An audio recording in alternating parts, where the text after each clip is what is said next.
ये आपके जनसत्ता का आज का संपादकीय पाठ है। देखिए, संपादकीय पाठ ये आर्टिकल, एडिटोरियल आपको प्रारंभिक परीक्षा, मुख्य परीक्षा और इंटरव्यू हर जगह मदद पहुंचाते हैं। यहाँ से एक सामान्य जानकारी भी आप लोगों को मिलती है। इन्हें जरूर पढ़ा करिएगा आप लोग। मेरी माँ ने मुझसे कहा था कि मुझे अज्ञानता के प्रति असहिष्णु लेकिन निरक्षरता के प्रति समझ रखना चाहिए, क्योंकि कुछ लोग जो स्कूल नहीं जा पाए वो प्रोफेसरों से अधिक शिक्षित और बुद्धिमान थे। ये किसने कहा? माया एंजेलो ने कहा है। समानता की राह में समानांतर संघर्ष।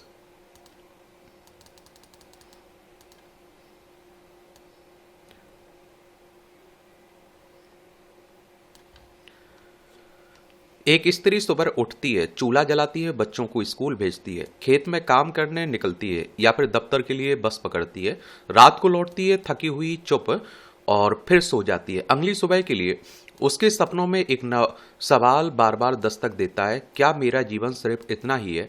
क्या मुझे वह नहीं मिलेगा जिसका मुझे हक है? यह सवाल भारत की करोड़ों महिलाओं की साझा पुकार है, और इसी पुकार की गूंज में हर साल दुनिया अंतर्राष्ट्रीय महिला दिवस मनाती है। 8 मार्च को मनाया जाता है ना, उसी की बात हो रही है।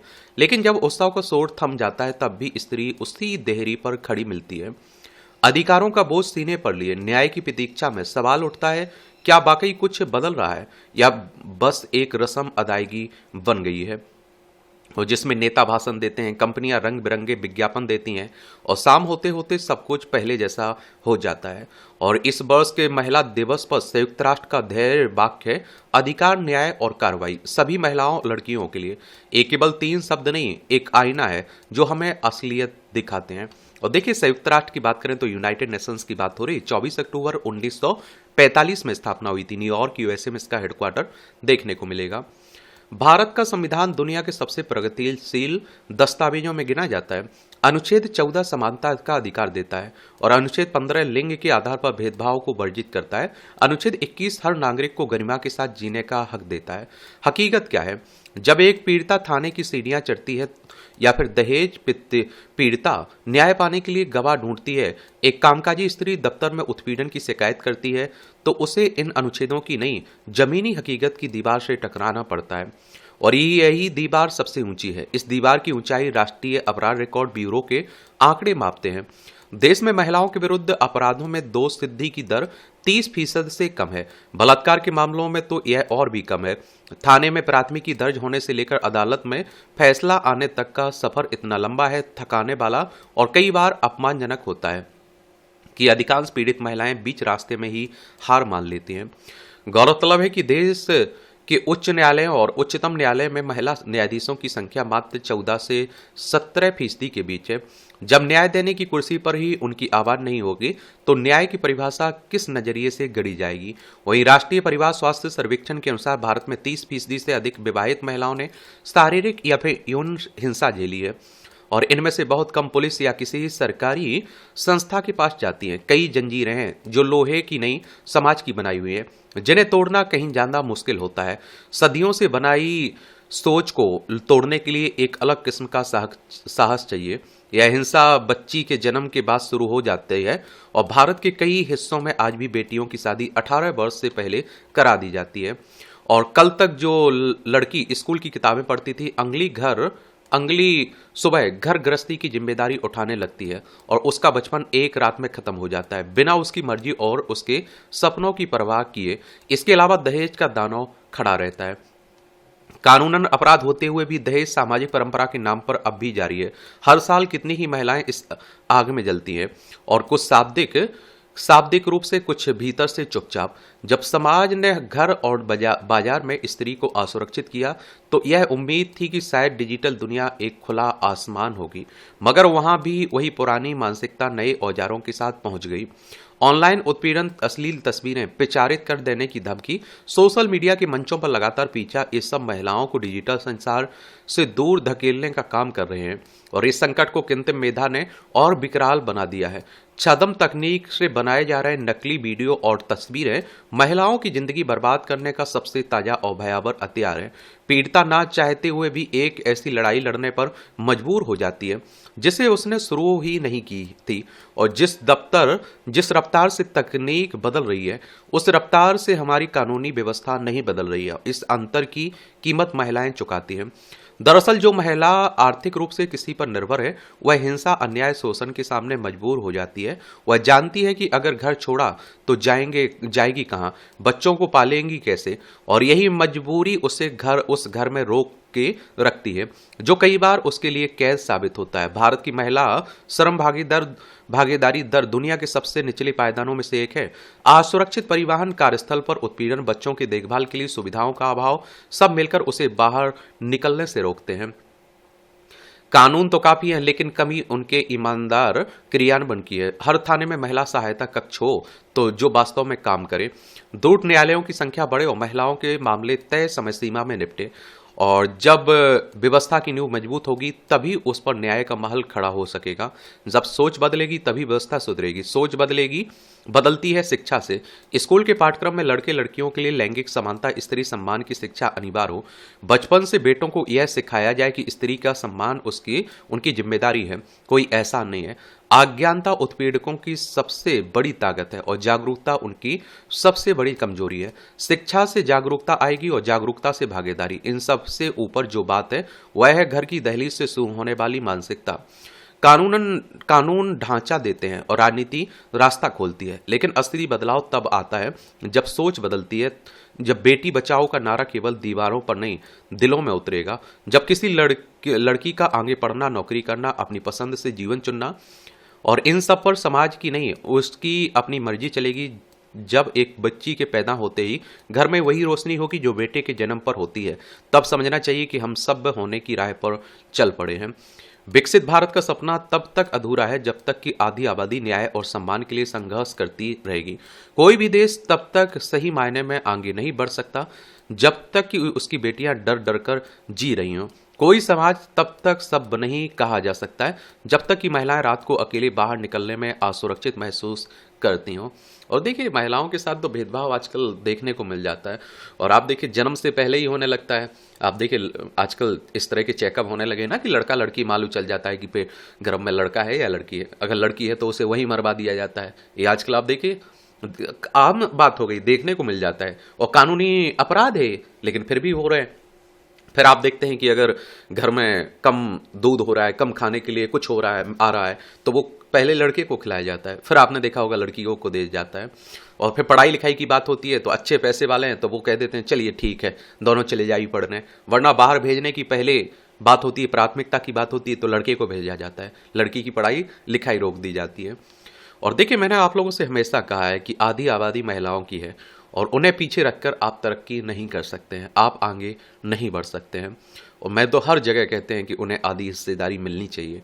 महिलाओं की क्या समस्याएं हैं, लड़कियों की क्या समस्याएं हैं, उनका समाधान कैसे हो सकता है, इसे मुझे लगता है कि कोई लड़की महिला ही समझ सकती है बेहतर तरीके से। समझ रहे हैं आप? बाकी आप लोग क्या सोचते हैं अपनी राय बता सकते हैं। और सुप्रीम कोर्ट की बात करें तो हमारी सर्वोच्च अदालत है, संविधान के अनुच्छेद 124 के तहत सुप्रीम कोर्ट की स्थापना की बात की गई। 28 जनवरी 1950 में स्थापना हुई थी अपनी धुरी पर।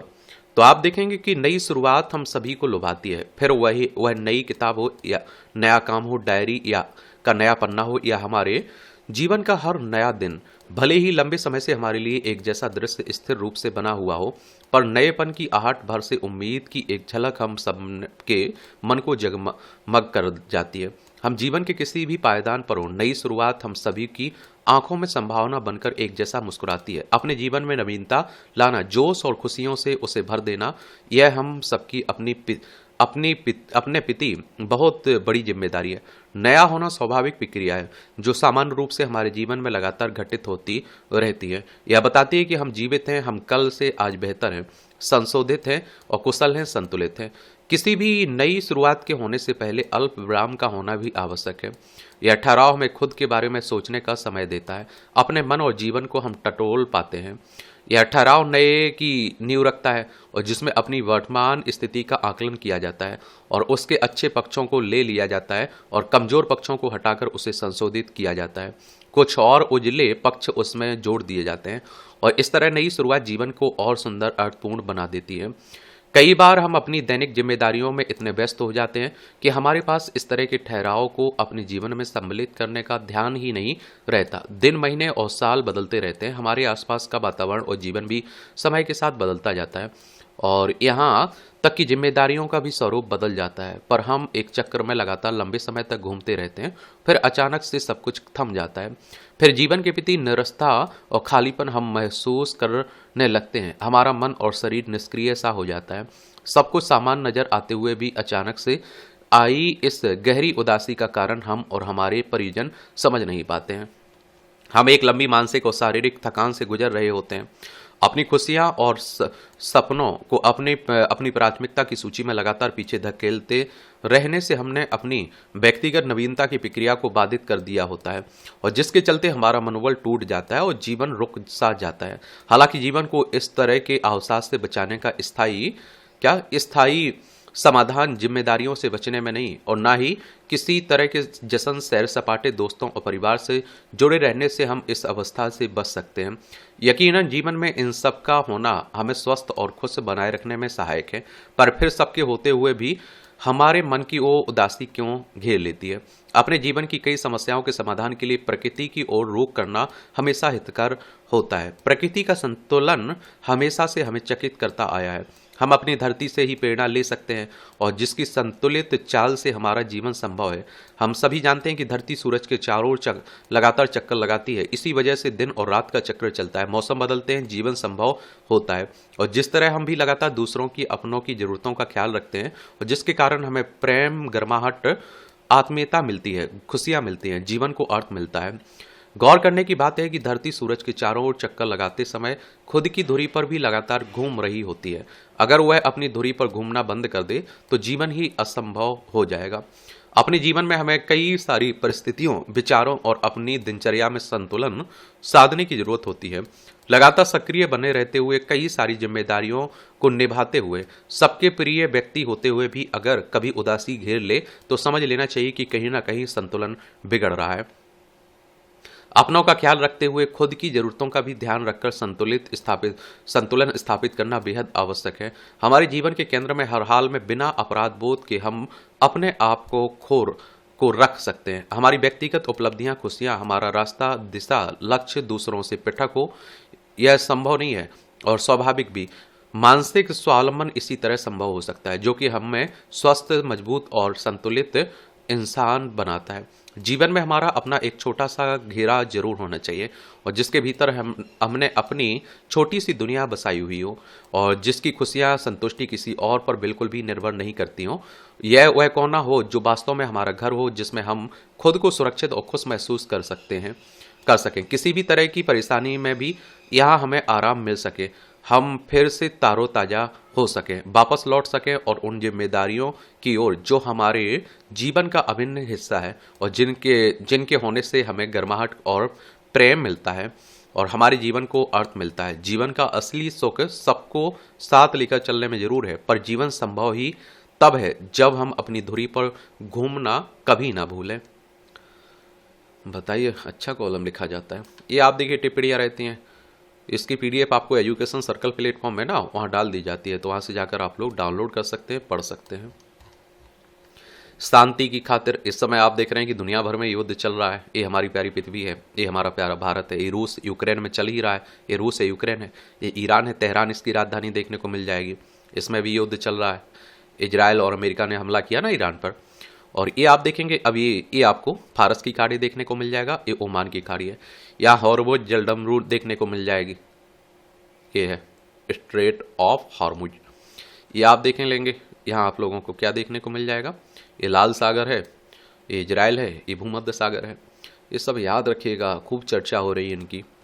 इसमें कोई दो राय नहीं है कि ईरान पर इजराइल अमेरिका के साझा हमले के बाद अब स्थिति और जटिल होती देखी जा रही है तथा दोनों पक्षों के बीच बढ़ती तल्खी के समानांतर शांति की उम्मीद भी धुंधला रही है। मगर इस हालात में भी दुनिया के ज्यादातर देश यही चाहते हैं कि यह युद्ध रुके और विवाद का हल संवाद के सहारे ही निकाला जाए। विडंबना यह है कि ईरान में परमाणु हथियारों का सवाल अमेरिका के लिए बड़ा है, लेकिन वह इस मसले पर बातचीत के जरिए हल निकालने में कोई रुचि नहीं दिखा रहा है। उल्टे इजरायल के साथ मिलकर उसने जिस स्तर का युद्ध छेड़ दिया वह परमाणु निरस्त्रीकरण में कैसे मददगार होगा कहना कठिन है। खासतौर पर इस संदर्भ में ईरान ने जिस तरह की प्रतिक्रिया दी, उसने भी इजरायल तथा अमेरिका के सैन्य ठिकानों पर व्यापक हमले किए। उससे साफ लग रहा है कि शांति स्थापित करने को लेकर दोनों पक्षों के भीतर कोई खास रुचि नहीं है और इसी वजह से दुनिया भर में इस बात को लेकर गहरी चिंता जाहिर की जा रही है कि कहीं युद्ध का दायरा फैल ना जाए। ऐसे में भारत ने जिस तरह सभी पक्षों से संयम बरतने, तनाव को कम करने के लिए संवाद कूटनीति का रास्ता अपनाने का आग्रह किया, वह वक्त का तकाजा है। हालांकि भारत पारंपरिक रूप से शांति का पक्षधर रहा और समस्या चाहे कितनी जटिल हो उसका समाधान संवाद कूटनीतिक पहल के जरिए ही निकालने की हामी है। इस क्रम में प्रधानमंत्री नरेंद्र मोदी ने कहा कि पश्चिम एशिया की स्थिति भारत के लिए चिंता का विषय है। सैन्य टकराव किसी विवाद का समाधान नहीं है। भारत ने इस युद्ध से प्रभावित कई देशों से संपर्क कर शांति की वकालत की और अपने नागरिकों की सुरक्षा को प्राथमिकता देने का आग्रह किया। इससे पहले संयुक्त राष्ट्र महासचिव अंतोनियो गुटेरेस ने भी इस युद्ध की निंदा की और दोनों पक्षों से अंतर्राष्ट्रीय कानून का पालन करने की अपील की। अफसोस की बात है कि सभी तकाजों की अनदेखी कर युद्ध में शामिल देश व्यापक जनसंहार के हथियारों से हमला करते हुए इतना ध्यान रखना भी जरूरी नहीं समझते कि उन्होंने किसी स्कूल पर भी बम गिराया जहां पढ़ने वाले कई मासूमों की जान चली गई। सवाल है कि वह कौन सी समस्या है जिसका हल विनाश के हथियारों के जरिए निकालने की उम्मीद की जाती है। आखिर ऐसा क्यों है? अक्सर युद्धों के लंबा खींचने और तब भारी तबाही के बाद उसका समाधान संवाद की मेज पर ही निकलता देखा गया है। ज्यादातर युद्धों के मामले में यही सच है। फिर उसने उनसे सबक लेकर तमाम असहमतियों मतभेदों के बावजूद संवाद का सहारा लेकर विवाद का हल क्यों नहीं खोजा जाता। अमेरिका के राष्ट्रपति डोनाल्ड ट्रंप का आरोप रहा कि ईरान परमाणु हथियार बना रहा है, मगर इस संबंध में जेनेवा में हुई बातचीत को आगे बढ़ाने और हल निकालने के बजाय युद्ध को ही आखिरी उपाय क्यों मान लिया गया, खासतौर पर जब ईरान का रुख नरम पड़ रहा था और ऐसे संकेत भी सामने आए थे कि कोई समझौता होने की संभावना है। जाहिर है कि विवाद का हल निकालने की स्थितियां संवाद के जरिए ही बन रही थी। यह ध्यान रखने की जरूरत है कि युद्ध किसी समस्या का समाधान नहीं है, बल्कि खुद में एक जटिल समस्या है। इसलिए हर हाल में विवाद का हल संवाद कूटनीति के जरिए ही तलाशने की कोशिश की जानी चाहिए। न्याय की गति। अगर किसी नागरिक को न्याय पाने के लिए वर्षों तक इंतजार करना पड़े तो आखिर उसका क्या महत्व रह जाता है। माना जाता है कि समय पर न्याय न मिलना अन्याय के समान होता है, मगर इसे विडंबना ही कहा जाए कि देश में बड़ी संख्या में लोगों को इस तरह के संकट का सामना करना पड़ता है। न्याय में देरी के कई कारण हो सकते हैं, जिनमें लंबित मामलों का बोझ, न्यायाधीशों की कमी और जटिल न्यायिक प्रक्रिया भी शामिल है। मगर जब अदालती कार्रवाई पूरी होने के बाद भी वर्षों तक न्याय के लिए प्रतीक्षा करनी पड़े तो उसे किस रूप में देखा जाएगा। सर्वोच्च न्यायालय ने हाल ही में ऐसे 3 आपराधिक मामले इलाहाबाद उच्च न्यायालय से अपने पास स्थानांतरित किए। इन मामलों में उच्च न्यायालय ने 6 वर्ष पहले फैसला सुरक्षित रख लिया था, जिन पर अब तक निर्णय नहीं सुनाया गया। शीर्ष अदालत ने कहा, न्याय में हो रही असाधारण देरी से पीड़ित पक्ष के त्वरित न्याय के अधिकार पर सीधा असर पड़ रहा है। किसी भी नागरिक की न्यायपालिका पर पूरा भरोसा होता है कि उसे न्याय अवश्य मिलेगा, मगर न्याय में देरी पीड़ितों को न केवल आर्थिक बल्कि मानसिक, भावनात्मक और सामाजिक रूप से भी नुकसान पहुंचाती है। सर्वोच्च न्यायालय ने भी अपने फैसले में माना कि समय पर न्याय न मिलना कानून के शासन के लिए नुकसानदेह हो सकता है। यह सच है कि देश में लंबित मुकदमों का बोझ भी समय पर न्याय न मिलने का एक बड़ा कारण है। राष्ट्रीय न्यायिक डेटा ग्रेड के आंकड़ों के मुताबिक दिसंबर 2025 तक देश भर की अदालतों में 5 करोड़ से अधिक मुकदमे लंबित हैं। माना जाता है कि न्यायाधीशों की कमी और लंबी एवं जटिल न्यायिक प्रक्रिया की वजह से भी मामलों की सुनवाई में देरी होती है। ऐसे में सरकार और न्यायपालिका को मिलकर यह सुनिश्चित करना चाहिए कि मुकदमों की बढ़ती संख्या के लिहाज से न्यायाधीशों की कमी को दूर किया जाए, न्यायिक प्रक्रिया को सुलभ एवं सरल बनाया जाए, अदालती कार्रवाई पूरी होने पर न्याय में किसी तरह की देरी ना हो, ताकि न्यायपालिका पर आम लोगों का भरोसा कायम रहे।